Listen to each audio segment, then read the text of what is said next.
நிமிஷம் நில்லுங்க, நான் சொல்றத கேளுங்க. பிடிச்சிருந்துச்சுன்னா ஷேர் பண்ணுங்க, என்னுடைய சேனலை ஃபாலோ பண்ணிக்கிங்க, கண்டிப்பா ஷேர் பண்ணுங்க. நேத்துங்க நானும் அவரும் வெளியில போனோங்க. அப்ப எங்க வீட்டுக்கார ஃப்ரெண்டு எதிர்க்க கிடைச்சிட்டாங்க. சோ அவர் கொஞ்ச நேரம் பேசிட்டு இருந்தாங்க. நான் கார்ல தான் உட்கார்ந்துருந்தேன். அங்க ஒரு ஓரமா ஒரு தாத்தா நின்றுட்டு இருந்தாரு. பெரிய பலூன் ஒண்ணும் குட்டி குட்டி பலூனுங்க கையில வச்சுட்டு உட்கார்ந்து இருந்தாரு. நான் பாத்துக்கிட்டே இருந்தேன். எல்லாரும் நம்ம நினைக்கிற மாதிரி எல்லாருடைய வாழ்க்கையும் ஈஸி இல்ல, ரொம்ப கஷ்டப்படுறாங்கல்ல அப்படின்னு எல்லாம் மைண்ட்ல ஓடிட்டு இருந்துச்சு. நான் ஓடிட்டு இருந்தேன். ரொம்ப நேரமா நின்றுட்டு இருக்காங்க. இவர் ஃப்ரெண்டு கிட்ட பேச ஆரம்பிச்சாரு, பேசிக்கிட்டே இருக்காரு.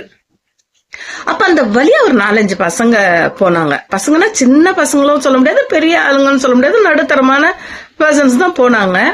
போயிட்டு இருந்ததுல அதுல ஒரு பையன் என்ன பண்ணிட்டான், டக்குன்னு அந்த பலூனை உடைச்சிட்டு அவன் சிரிச்சான் பாருங்க. ஒரு சிரிப்பு என்னமோ உலகத்துல அவன் தான் பெரிய வேலை பண்ணிட்ட மாதிரி ஒரு சிரிப்பு. அதுல கூட இருந்தவங்க எல்லாம் கேக்கன்னு கொஞ்சம் சிரிச்சுக்கிட்டு அப்படியே போயிட்டே இருக்காங்க. அந்த தாத்தா கொஞ்ச நேரம் அப்படியே அவருக்கு என்ன நடக்குதுன்னே புரியல, அப்படியே ஒரு மாதிரி ஆயிட்டு அப்படியே உட்காந்துட்டாருங்க. அவரு எவ்வளவு நேரமா நின்றுட்டு இருந்திருக்காரு. அது ஏதோ ஒரு வியாபாரம் ஆகும், அதுல ஏதோ அவங்க பண்ணணும் அப்படின்னு ஒரு எதிர்பார்ப்போட தானங்க அவங்க இருந்திருப்பாங்க. மறுபடியும் ஒரு பலூன் எடுத்து ஊதுறாரு. அவரால் ஊத முடியல, ஏன்னா மெஷின் இல்ல. வாயால ஊதி அவ்வளவு பெருசு பண்ண அவர் எவ்வளவு உழைப்பு போட்டிருப்பாரு. தன்னுடைய குடும்பத்துக்காக தானே அவங்க கஷ்டப்படுறாங்க. எனக்கே ஒரு மாதிரியா இருந்துச்சுங்க. பாத்துட்டே இருக்கும்போது எனக்கு ஒண்ணு தோணுச்சு. நான் ஒரு ஃபங்க்ஷனுக்கு போயிருக்கும் போது நாங்க பார்த்தா அந்த இடத்துல இருந்து நகர்ந்துட்டேன். ஒருத்தவங்க உட்காந்துக்கிட்டு இன்னொருத்தவங்களை ஒரு கிண்டல் பண்றாங்க. அவங்களுக்கு ஏன்னா ஆப்போசிட்ல இருக்கிற ஒருத்தவங்களுக்கு சமைக்க வராது, ஒண்ணுமே வராது அப்படிங்கிற மாதிரி மட்டம் தட்டுறாங்க. நான்லாம் எப்படி சமைப்பேன் தெரியுமா, எங்க வீட்டுல எல்லாம் எப்படி பண்ணுவேன்னு தெரியுமா, எங்க அப்பா எல்லாம் எப்படி தெரியுமா, எங்க அம்மா எல்லாம் எப்படி தெரியுமா அப்படின்னு ஒருத்தவங்க பெருமையா பேசுறாங்க. அந்த எதிர்க்க இருக்கிறவங்கள மட்டம் தட்டிக்கிட்டு அவங்களுக்கு சமைக்க வராது, அவங்களுக்கு இது வராது அது வராது அப்படின்னு மட்டமா. ஆனா அந்த எதிர்க்க இருந்தவங்க சைலண்டா இருந்தாங்க. அவங்க அப்படி பேசினாங்க. அந்த பலூன்காரர் மாதிரி அந்த பக்கத்துல இருந்தவங்க சைலண்டா இருந்தாங்க. இவங்க அவ்வளவு பெருமையா பேசி மத்தவங்களுக்கு தெரியாதுல்ல, அவங்க எல்லாம் ஜிங் ஜாக் போட்டுக்கிட்டு அப்படியா அப்படியா அப்படின்னு சிரிச்சுக்கிட்டு இருக்காங்க. அப்போ அவங்க சந்தோஷம், அந்த கொஞ்ச நேரம் சந்தோஷத்துக்காக இன்னொருத்தவங்கள அவ்வளவு கேவலப்படுத்தி பேசுறாங்களே, அவங்களுக்கு எவ்வளவு மனசு கஷ்டமா இருக்கும் இல்லைங்களா? எனக்கு இந்த இன்சிடென்ட்ஸ் ஞாபகம் வந்துச்சு. உங்களுக்கு என்ன தோணுதுன்னு சொல்லுங்க. நான் அந்த நேரத்துல அந்த பொண்ணு கிட்ட மெதுவா உட்காந்து வான்னு தனியா கூட்டு போயிட்டு பேசிட்டேன். அவளுக்கு எவ்வளவு ஹட் ஆயிருக்கும். அந்த பொண்ணு என்கிட்ட கேட்ட கேள்விகள் என்ன தெரியுமா, அவங்க என்னை விட பெரியவங்க, ஏன் சும்மா இருந்த அப்படின்னு கேட்டேன்.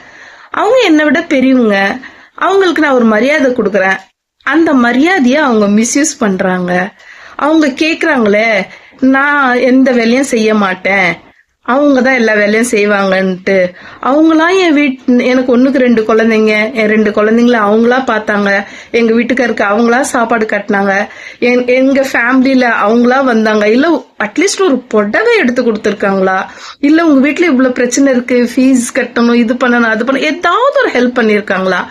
அவங்க நல்லா சமைப்பாங்க, ஆனா அவங்க தான் சாப்பிடுவாங்க, அவங்க வீட்டுக்காருக்கு தான் கொடுப்பாங்க, அவங்க மாமனார் மாமியாருக்கு தான் தருவாங்க, மத்தபடி அவங்க எதுவுமே பண்ண மாட்டாங்க. ஆனா இதுவே நான் ஒரு டெய்லரிங்ல இருந்து நான் எல்லா ஒர்க்கும் பண்ணுவேன். என் ஃபேமிலிய நானா வழி நடத்திட்டு போனேன். எங்க வீட்டுக்காரன் நானும் அவ்வளவு லவ்வபிளா இருக்கும். ஆனா இவங்க பாருங்க அப்படி பேசுறாங்க. போட்டோம், அவங்க அந்த சந்தோஷம் இருந்துட்டு போட்டோம்னு அந்த பொண்ணு அவ்வளவு பெரிய மனசோட சொல்லுச்சு. சரிங்களா? நான் அந்த மாதிரி கிண்டல் பண்றவங்கள சொல்றேன். ஒருத்தங்க ஹட் பண்ணிட்டீங்கன்னு நினைச்சுக்கோங்களேன், அவங்க உள்ளுக்குள்ள குமுறுவாங்க பாத்தீங்களா, அந்த இது உங்களுக்கு எப்பவுமே சும்மா விடாதுங்க. நம்ம நல்லது செய்யறோமோ இல்லங்க, கெடுதல் செய்யக்கூடாதுங்க. Karma will be back. கண்டிப்பா நம்ம செய்யறதுக்கு கண்டிப்பா அல்லாஹ் நமக்கு திருப்பி கொடுப்பான்.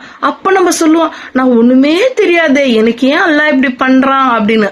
இதுதான், ஏன்னா உங்களுக்கு தெரியாம, ஏன்னா நீங்க தெரியாம செய்றீங்களா எப்படின்னு தெரியல, தெரியாம நீங்க பண்ற அந்த கொஞ்சம் உங்க அந்த நேரத்து சந்தோஷத்துக்கு ரொம்ப பெரிய ஒரு இது நீங்க கொடுக்க வேண்டியதா வரும். சரிங்களா? எனக்கு இந்த ஞாபகம் வந்துச்சு. நீங்க என்ன நினைக்கிறீங்க?